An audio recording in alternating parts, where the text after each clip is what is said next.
The first of the funerals for the hundreds of people killed in Egypt have begun. There is disbelief and anger. And the Egyptian army has a lot to answer for. We had nothing in our hands except for some stones and twigs, says this woman. I swear by God that all this talk about us having guns is not true. The bodies of those killed are being laid out for registration. One after the other, a seemingly endless line of corpses waiting to be identified.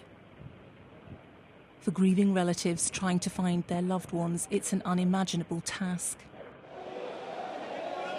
Egypt's health ministry now says the number of dead stands at over 500. That's a huge revision up over the last 24 hours. But there is utter chaos. The health ministry is refusing to let us see the bodies, says this man.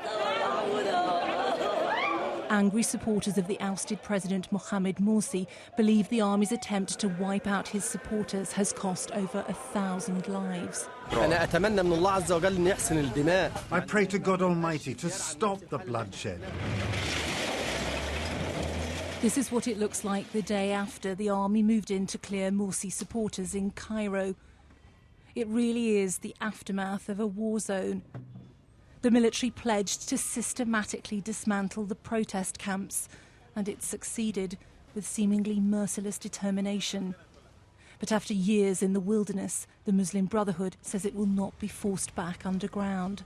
People are already talking about regrouping, and instead of talking about negotiations and a settlement that would take the country forward, they are now vowing to break the coup.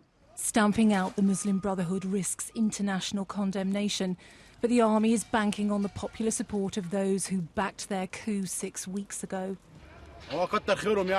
Bless the army and bless the security forces for clearing the area, which had become so chaotic. If they had left it any longer, we'd have been in ruins. Morsi supporters have set fire to government buildings.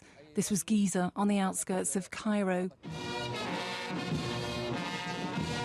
The security forces have also been burying their dead. This was the funeral for police officers killed in yesterday's operation. It will not be the last. Stripped of its election victory and with its president behind bars, any hope of persuading the Muslim Brotherhood to rejoin the political process has gone. Difficult times lie ahead for Egypt.